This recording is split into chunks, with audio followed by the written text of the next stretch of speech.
नमस्कार, सुप्रभात। स्वागत है आप सभी का। मैं हूं प्रीति। आइए शुरुआत करते हैं हेडलाइंस के साथ। यात्रा के अगले पड़ाव में स्पेन पहुंचे प्रधानमंत्री। मैड्रिड में सीईओ फोरम की बैठक में आज होंगे शामिल। जर्मनी के साथ वित्त, शिक्षा समेत 12 करार।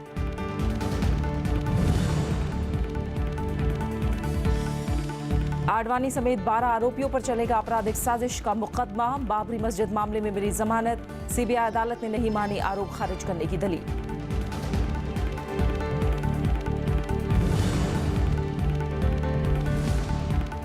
बूचड़खाने के लिए पशुओं की खरीद फरोख्त पर लगी रोक हटी।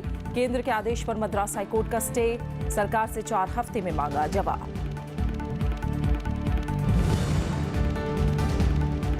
बगदाद में बम धमाकों में 40 लोगों की मौत। आतंकी संगठन आईएस ने ली जिम्मेदारी। मोसुल पर पकड़ कमजोर होने से सार्वजनिक जगहों को बना रहे हैं निशाना।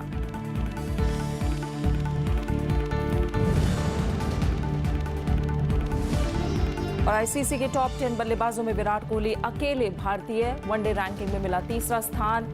भारत ने चैंपियंस ट्रॉफी के अभ्यास मैच में बांग्लादेश को 240 रन से हराया।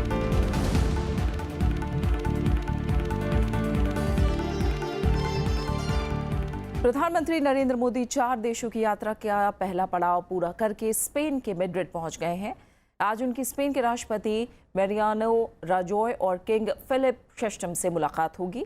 नरेंद्र मोदी पिछले 3 दशक में स्पेन का दौरा करने वाले देश के पहले प्रधानमंत्री हैं।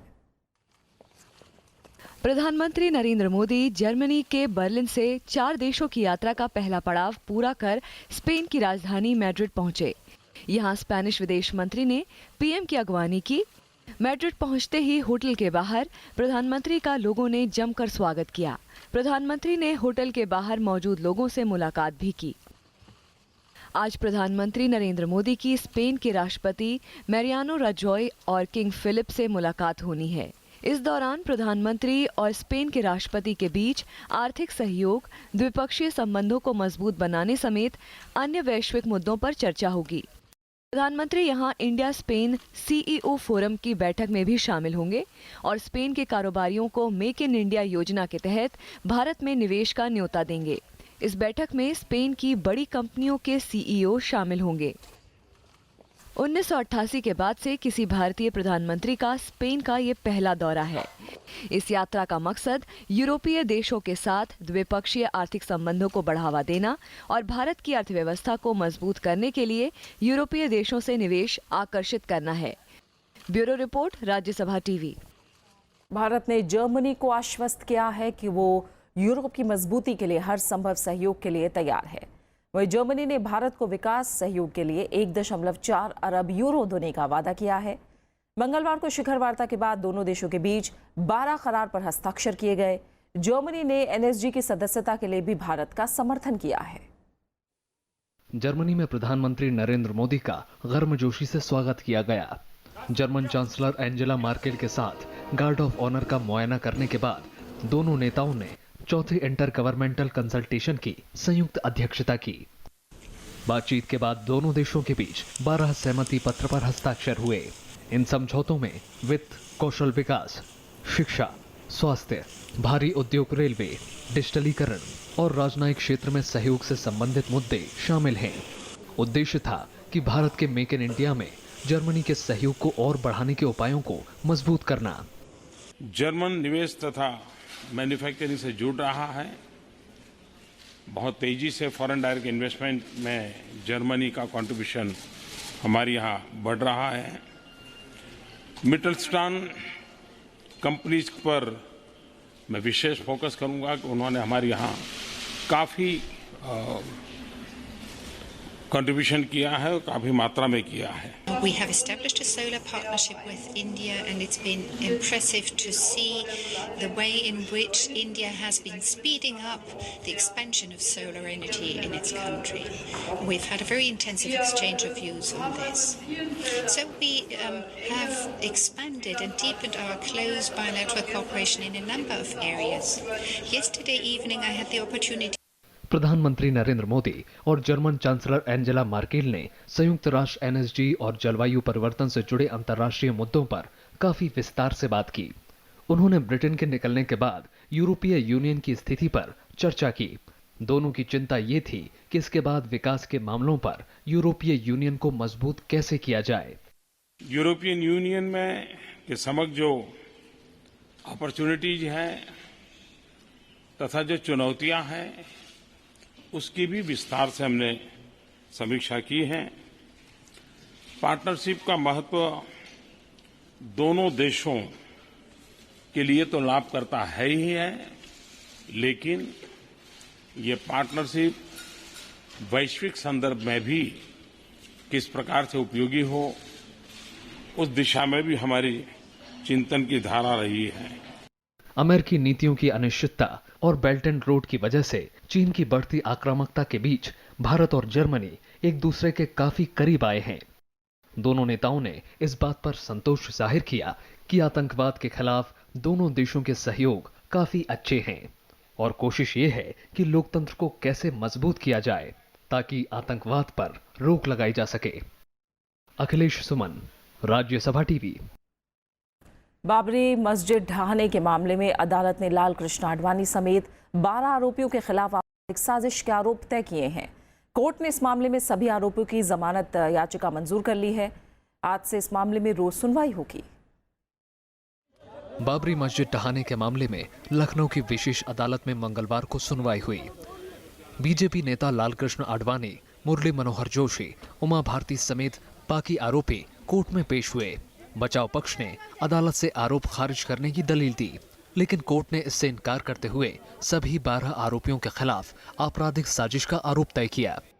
हमने डिस्चार्ज की एप्लीकेशन 12 लोगों की तरफ से लगाई थी कि इनके खिलाफ 120 की कोई एविडेंस नहीं है, लेकिन क्योंकि ऑनरेबल सुप्रीम कोर्ट का ऑर्डर है कि लोअर कोर्ट इसमें चार्ज फ्रेम करे तो लिया जाए, उसमें उन्होंने उस एप्लीकेशन को खारिज करके इन सब के खिलाफ चार्ज फ्रेम कर दिया है। कोर्ट ने अब सभी आरोपियों को इस मामले में जमानत दे दी है। कोर्ट परिसर में सुरक्षा के भारी इंतजाम किए गए थे। संबंधित पक्षों को छोड़कर किसी को अंदर जाने की इजाजत नहीं दी गई थी। साजिश का आरोप लगाया जा रहा, कौन वहाँ साजिश थी? लाखों लोग थे, साजिश किसकी थी? किसी की साजिश नहीं थी, स्वाभाविक प्रतिक्रिया थी उसकी। तो भाजपा के करोड़ों कार्यकर्ता, लाखों अधिकारी और हजारों नेता शामिल हुए हैं, सारे ही नेता। तो इसलिए इसमें ऐसी कोई बात कहीं मुझे मिली नहीं ना आज तक कि कोई साजिश थी। ये तो खुला आंदोलन था, जैसे इमरजेंसी के खिलाफ आंदोलन हुआ था वैसा था ये तो। इस मामले में सांसद विनय कटियार, साध्वी रितंभरा, विष्णु हरि डालमिया, रामविलास वेदांती और बैकुंठ लाल शर्मा भी आरोपी हैं। सुप्रीम कोर्ट ने 19 अप्रैल को विशेष अदालत को इस मामले में सुनवाई करने का आदेश दिया था। 1992 में बाबरी मस्जिद गिराने को लेकर 2 मामले दर्ज किए गए थे। इनमें से एक वहां मौजूद नेताओं और दूसरा लोगों का नाम शामिल था। Bureau report, Rajya Sabha TV. विपक्षी दलों ने सीबीआई की विशेष अदालत के फैसले का स्वागत किया है। कांग्रेस ने केंद्रीय मंत्री उमा भारती के इस्तीफे की मांग की है। आरोपित लोगों में एक केंद्रीय मंत्री माननीय उमा भारती जी भी हैं। आरोपित होने के बाद उन्हें अपने पद पर बने रहने का अधिकार नहीं और उन्हें अपने पद से फौरन इस्तीफा देना चाहिए। ये वही चार्जेस है जो पहले वो डेजिग्नेटेड कोर्ट ने फ्रेम किया था।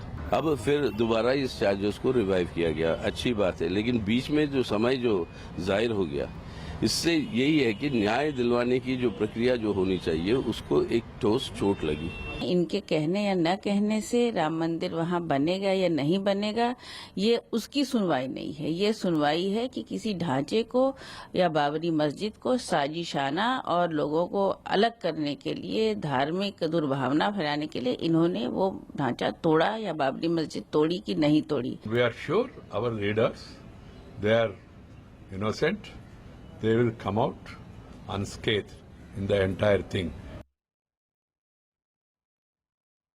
आतंकी फंडिंग मामले में फंसे 3 हुर्रियत नेताओं के खिलाफ केस चल सकता है। एनआईए का दावा है कि उसके पास तीनों अलगाववादियों के खिलाफ पर्याप्त सबूत है। उधर कश्मीर घाटी में कल लगातार तीसरे दिन कर्फ्यू जैसे हालात बने रहे। हुर्रियत नेताओं के त्राल मार्च को देखते हुए जम्मू कश्मीर हाईवे को बंद रखा गया। राष्ट्रीय जांच एजेंसी ने लगातार दूसरे दिन हुर्रियत नेता फारूक अहमद डार, जावेद बाबा और नईम खान से पूछताछ की। एनआईए कश्मीर में आतंकी फंडिंग और हवाला के जरिए आने वाले फंड मामले की जांच कर रही है। इसके अलावा इन नेताओं के बैंक और संपत्ति से जुड़े दस्तावेज की जांच हो रही है। NIA सूत्रों के मुताबिक हुर्रियत नेताओं के खिलाफ पर्याप्त सबूत हैं। पाकिस्तान बराबर आतंकवादियों को शह देने की कोशिश, वह कश्मीर को ही डिस्टेबलाइज नहीं करना चाहता है बल्कि पूरे हिंदुस्तान को भी अस्थिर करने की उसकी यह नापाक यह कोशिश रहती है। इसलिए मैं आपको यकीन दिलाता हूं कि मेरे बहनों भाइयों, कश्मीर की समस्या का भी हम लोग समाधान निकालेंगे। जब तक आपकी यह हुकूमत है, जब तक आपका यह प्रधानमंत्री है, भारतवासियों का मस्तक किसी भी सूरत में दुनिया में झुकने नहीं देगा।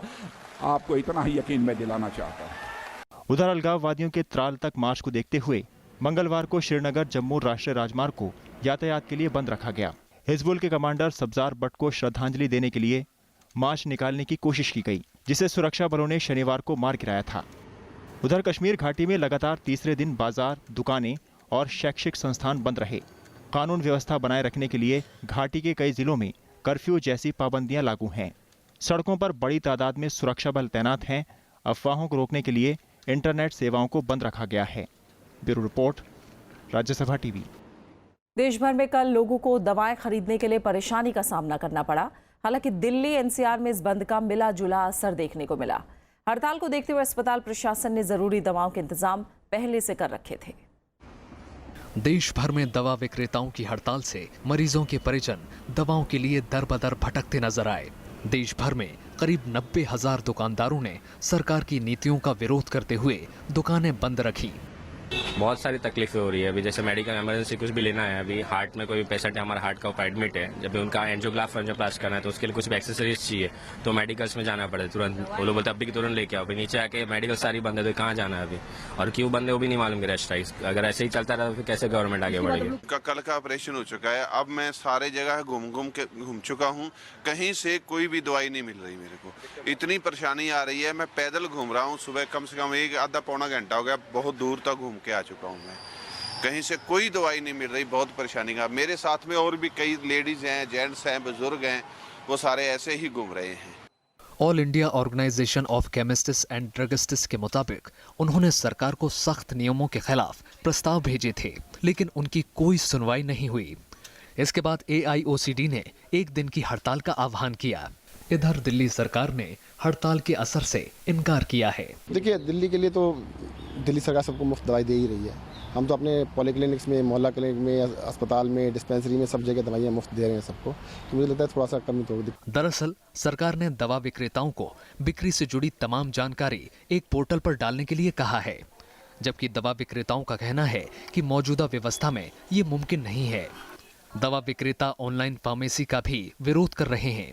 विक्रेताओं का कहना है कि ऑनलाइन फार्मेसी से उनकी दुकानदारी को नुकसान होगा, साथ ही दवाइयों के गलत इस्तेमाल और नकली दवाइयों की बिक्री को बढ़ावा मिलेगा। पंचानन मिश्रा, राज्यसभा टीवी। मद्रास हाईकोर्ट ने केंद्र सरकार की पशु मंडियों से कत्ल के लिए जानवरों की खरीद बिक्री पर प्रतिबंध की अधिसूचना पर रोक लगा दी है। इसके साथ ही कोर्ट ने केंद्र और राज्य सरकार से इस फैसले पर 4 हफ्तों में जवाब दाखिल करने को कहा है। मद्रास हाईकोर्ट की मदुरई बेंच ने अंतरिम फैसला सुनाते हुए कहा कि सरकार लोगों की फूड हैबिट तय नहीं कर सकती। इससे पहले पश्चिम बंगाल समेत कई राज्यों में केंद्र के इस फैसले का विरोध किया गया। 1 जुलाई से GST लागू करने को लेकर पश्चिम बंगाल ने सवाल उठाए हैं।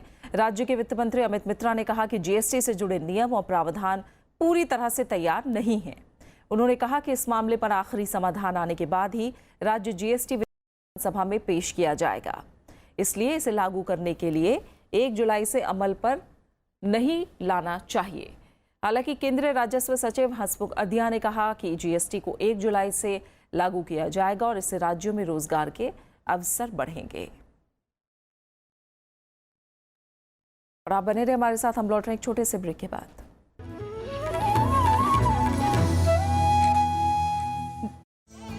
नमस्कार, विरासत के इंद्रधनुषी संसार में आपका स्वागत है।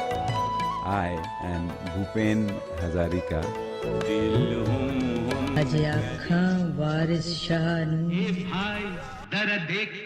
रंगीला रे तेरे रंग में जो रंगा है मैं ही नहीं कर सकती हंसी और रोना, तो थप्पड़ लगना चाहिए। सुने क्यों ना आशिक कबे एकला चलो। पहली बार जब हमसे मिले ही तो एसपी सिंह के नाम पर ही मिले हमसे। उतना ऊंचा आदमी हमारे गांव में फिर शायद न पैदा। कहेगा फूल हर कली से बार बार जीना। सरकारी पुरस्कार मिले, उसे लोगों ने याद किया और वही सबसे बड़ी। होश वालों को खबर क्या, बेखुदी क्या चीज। मेरे दिल में ख्याल आता है कि जिंदगी तेरी जुल्फों की नर्म छाँव में गुजरने पाती तो शादाब। टूट गया पत्थर के सनम, ऐ मेरे वतन के लोगों।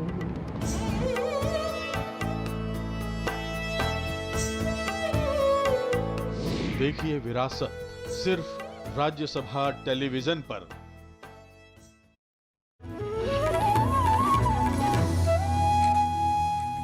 रिजर्व बैंक ऑफ इंडिया अब 1 रुपए के नए नोट जारी करने जा रहा है। ये नोट गुलाबी और हरे रंग का होगा। इस नोट के पीछे 1 रुपए के सिक्के की तस्वीर होगी। आरबीआई की ओर से जारी प्रेस रिलीज में कहा गया है कि नए नोट जारी होने के बाद भी पुराने नोट और सिक्के चलन में रहेंगे।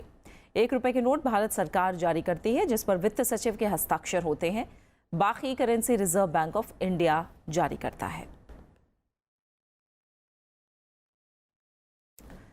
बिहार में कल 12वीं के नतीजे घोषित कर दिए गए। बिहार स्कूल एग्जामिनेशन बोर्ड के नतीजों में करीब 65% छात्र फेल हुए हैं। तीनों ही स्ट्रीम के नतीजे बेहद निराशाजनक रहे। साइंस का रिजल्ट करीब 31% रहा, वहीं कॉमर्स में करीब 74% छात्र पास हुए हैं, जबकि आर्ट्स में करीब 37% छात्र पास हुए हैं। बोर्ड के अध्यक्ष के मुताबिक इस साल परीक्षा में नकल रोकने को लेकर भी काफी एहतियात बरती गई। राज्य में 12वीं की परीक्षा 14 फरवरी से 25 फरवरी तक हुई थी और इसमें 13 लाख छात्रों ने हिस्सा लिया था। बात मौसम की करते हैं। चक्रवाती तूफान मोरा से नुकसान को लेकर प्रशासन सक्रिय है। हालांकि मोरा के चलते मानसून कल 2 दिन पहले ही पहुंच गया। केरल के कुछ इलाकों में आज भारी बारिश की संभावना है। कर्नाटक और तमिलनाडु के सूखा पीड़ित इलाकों के अलावा महाराष्ट्र में भी आज बारिश का अनुमान है। उधर पड़ोसी देश बांग्लादेश में मोरा तूफान से 6 लोगों की मौत हो गई, जबकि 3 लाख से ज्यादा लोग पलायन के लिए मजबूर हुए हैं। बांग्लादेश में हवाई यातायात पर भी बुरा असर पड़ा है। चक्रवाती तूफान मोरा छोड़ गया, तबाही का ये मंजर। बांग्लादेश में तूफान से भारी जानमाल को नुकसान पहुंचा है। भारी बारिश और तेज हवाओं के चलते कई मकान तबाह हो गए। 10 जिलों के 3 लाख लोगों को सुरक्षित स्थानों पर पहुंचाया गया है। तूफान 117 किलोमीटर प्रति घंटे की रफ्तार से चटगांव और कॉक्स बाजार के बीच में समुद्री तट से टकराया। चटगांव शाह अमानत अंतर्राष्ट्रीय हवाई अड्डे पर सभी उड़ानों को स्थगित कर दिया गया। मौसम विभाग ने भारी बारिश होने और तेज हवाएं चलने की चेतावनी जारी की है। तूफानी हवाओं की रफ्तार 65 किलोमीटर तक पहुंच सकती है। क्लाउडीनेस बढ़ रहा है नॉर्थ ईस्टर्न स्टेट्स में और heavy to very heavy rainfall होने का आशंका है। हमारा ये उम्मीद है कि अगले 3-4 दिन में और मानसून फर्दर एडवांस करेगा। कुछ हिस्सा पेनिनसुलर इंडिया पे और नॉर्थ ईस्टर्न स्टेट्स पे और कुछ हिस्सा पे ये कवर करेगा। इधर दक्षिण पश्चिम मानसून ने केरल तट पर 2 दिन पहले ही दस्तक दे दी है। केरल के तटीय इलाकों में झमाझम बारिश का सिलसिला जारी है। कन्नौर और कासरगोड समेत उत्तरी केरल के कई इलाकों में भारी बारिश जारी है। मौसम विभाग ने 31 मई और 1 जून को दिल्ली एनसीआर में भी भारी बारिश होने की आशंका जताई है। Bureau report, Rajya Sabha TV. Sri Lanka में भारी बारिश, बाढ़ और भूस्खलन से मरने वालों की तादाद 194 तक पहुंच गई है, जबकि 100 से ज्यादा लोग लापता हैं। श्रीलंका की सेना और भारतीय नौसेना मिलकर राहत के काम में जुटी है। श्रीलंका में आई भीषण बाढ़ के बाद राहत कार्य तेज कर दिया गया है, लेकिन अब भी हर इलाके में मदद नहीं पहुंच पाई है। ऐसे में सैन्य कर्मी के साथ साथ आम लोग भी एक दूसरे की मदद के लिए हाथ बढ़ा रहे हैं। देश के पूर्व राष्ट्रपति महिंदा राजपक्षे ने लोगों से भेदभाव भुलाकर एक दूसरे की मदद की अपील की है। දේශපාලන පක්ෂපාත ભેදයෙන් තොරව ජනතාවගෙන් ඉල්ලනවා මේ විපතටපත් උදවියට තමන්ගේ සම්පූර්ණ සහයෝගය ලබා දෙන්න। बाढ़ पीड़ित लोगों तक मदद न पहुंच पाने से लोगों में मायूसी का माहौल है। දැන් දවස් 4ක් වුණා කිසිම මිනිහෙක් ආවේ නැහැ. රජ නිලධාරියෙක්වත් කිසිම මිනිහෙක් ආවේ නැහැ. මේ ආවට මිනිස්සු විතරයි ගොඩක් ඇවිල්ලා උදව් කර කන්න බොන්න දීලා සේරම හැමදේම කරේ. श्रीलंका में बारिश और बाढ़ से करीब 6 लाख से ज्यादा लोग पलायन को मजबूर हैं। हालांकि अब मौसम का मिजाज बदल रहा है, लोग अपने शहर और गांव की तरफ लौट रहे हैं, लेकिन पीड़ितों की इस भीड़ में कुछ ऐसे भी हैं जिन्होंने इस तबाही में अपना सब कुछ खो दिया। सरकार लोगों को हर मुमकिन मदद पहुंचाने की कोशिशों में लगी है।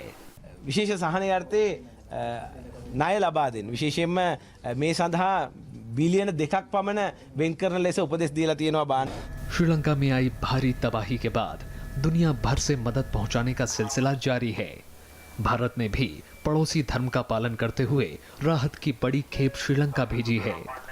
राहत सामग्री लेकर तीसरा जहाज भी श्रीलंका पहुंच चुका है। भारतीय नौसेना के 300 से ज्यादा जवान राहत कार्य में मदद कर रहे हैं। Bureau report, Rajya Sabha TV. Iraq की राजधानी बगदाद में हुए सिलसिलेवार बम धमाकों में करीब 40 लोगों की मौत हो गई है। एक धमाका आइसक्रीम की दुकान के बाहर हुआ, जहां 17 लोगों की मौत हुई है, 32 लोग घायल हुए हैं। जबकि दूसरे इलाके में कार बम धमाके को अंजाम दिया गया, इसमें 31 लोगों की जान चली गई। आतंकी समूह इस्लामिक स्टेट ने इन हमलों की जिम्मेदारी ली है। इससे पहले कल भी बगदाद में धमाका हुआ था, जिसमें 7 लोगों की मौत हुई थी। इराक के दूसरे सबसे बड़े शहर मोसुल पर पकड़ कमजोर होने की बौखलाहट में IS आतंकी सार्वजनिक जगहों को निशाना बना रहे हैं। अमेरिका ने मंगलवार को ICBM डिफेंस सिस्टम का सफल परीक्षण किया है। अमेरिकी सेना के मुताबिक ये परीक्षण इंटरकॉन्टिनेंट बैलिस्टिक मिसाइल को नाकाम करने के लिए किया गया है। अपनी तरह का ऐसा पहला परीक्षण था। ये टेस्ट उत्तर कोरिया के साथ बढ़ते तनाव के बीच लिया गया है। ICBM टाइप मिसाइल को मार्शल आइलैंड से दागा गया। अमेरिकी सेना ने इस अभियान को मील का पत्थर बताया है। MDA के निदेशक ने कहा कि इस परीक्षण से साफ है कि हमारे पास किसी खतरे को रोकने के लिए एक भरोसेमंद हथियार है। इससे पहले उत्तर कोरिया ने इसी हफ्ते एक बैलिस्टिक मिसाइल का टेस्ट किया था, जो इस साल ऐसा 9वां परीक्षण था। बात खेलों की। चैंपियंस ट्रॉफी के दूसरे अभ्यास मैच में भारत ने बांग्लादेश को 240 रन के बड़े अंतर से हरा दिया। मैच में पहले बल्लेबाजी करते हुए भारत ने शिखर धवन, दिनेश कार्तिक और हार्दिक पांड्या की तूफानी पारी के दम पर 50 ओवर में 7 विकेट पर 324 रन बनाए। इसके जवाब में बांग्लादेश की टीम 23.5 ओवर में 84 रन पर आउट हो गई। टीम इंडिया ने बल्लेबाजी के बाद गेंदबाजी में भी दम दिखाया। भारत की तरफ से उमेश यादव और भुवनेश्वर कुमार ने बांग्लादेश की बैटिंग लाइनअप को तहस नहस कर दिया। दोनों ने अपनी घातक गेंदबाजी से 3-3 विकेट अपने नाम किए। चैंपियंस ट्रॉफी टूर्नामेंट 1 जून से शुरू हो रही है। 4 जून को भारत का मैच पाकिस्तान से होगा।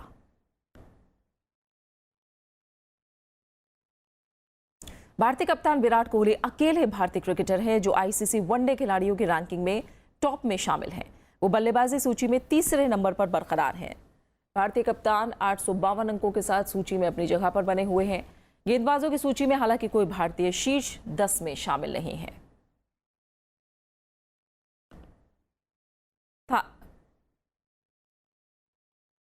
थाईलैंड ओपन बैडमिंटन टूर्नामेंट शुरू हो गई है। भारतीय खिलाड़ियों ने टूर्नामेंट के पहले दिन शानदार प्रदर्शन किया। प्रणीत, प्रतुल और जायसवाल थाईलैंड ओपन के दूसरे दौर में पहुंच गए हैं। प्रणीत जब 21-10, 18-9 से आगे चल रहे थे, जब उनके विपक्षी खिलाड़ी इंडोनेशिया के नथानिल अनेस्टिन मैच के बीच से हट गए, जिससे प्रणीत ने मुकाबला जीत लिया। वहीं प्रतुल का पहले राउंड में मुकाबला स्वीडन के हेनरी हर्स्केनेन के साथ खेलकर 13-11 से आगे चल रहे थे, तभी उनके विपक्षी खिलाड़ी ने भी मैच छोड़ दिया। जायसवाल ने थाईलैंड के अदुलराग नामकुल को 21-19, 11-21, 21-17 से हराकर दूसरे दौर में जगह बनाई। उधर महिला एकल में आज सबकी नजरें साइना नेहवाल पर होंगी। बात खास शख्सियत की करेंगे। दक्षिण भारत के मशहूर फिल्म निर्माता, निर्देशक और पूर्व केंद्रीय मंत्री दसारी नारायण राव का मंगलवार को निधन हो गया है। अस्पताल में भर्ती 75 साल के नारायण राव ने लंबी बीमारी के बाद कल शाम 7 बजे आखिरी सांस ली। तेलुगु, तमिल और हिंदी भाषाओं में 125 फिल्में निर्देशित करने वाले दसारी नारायण राव का नाम गिनीज बुक में दर्ज है। राष्ट्रीय फिल्म पुरस्कार विजेता राव ने 50 अन्य फिल्में भी निर्देशित की उन्होंने तमिलनाडु की दिवंगत मुख्यमंत्री जयललिता के निधन के बाद उन पर भी फिल्म बनाने का ऐलान किया था। नारायण राव पूर्व प्रधानमंत्री मनमोहन सिंह की मंत्रिपरिषद में कोयला राज्य मंत्री थे। दसारी के निधन पर कई नेताओं ने शोक जताया है। दुनिया भर में आज विश्व तंबाकू निषेध दिवस मनाया जा रहा है। इसका मकसद लोगों को तंबाकू के सेवन से होने वाली बीमारियों के प्रति जागरूक करना है। तंबाकू सेवन करने से एक तरफ जहां इंसान को जानलेवा बीमारियों से होकर गुजरना पड़ता है, वहीं दूसरी तरफ इससे गंदगी फैलती है और वातावरण दूषित होता है।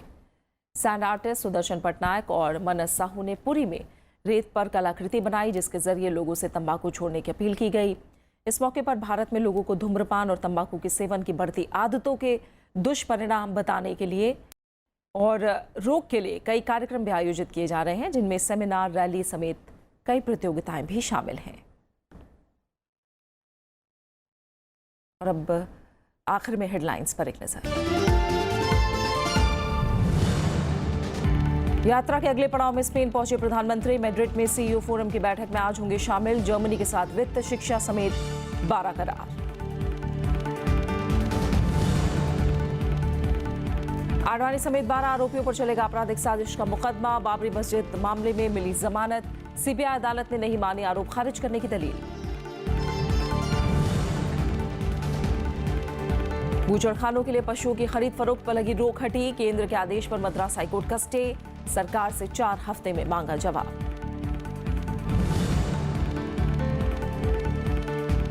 बगदाद में बम धमाकों में 40 लोगों की मौत। आतंकी संगठन आईएस ने ली जिम्मेदारी। मोसुल पर पकड़ कमजोर होने से सार्वजनिक जगहों को बनाया निशाना।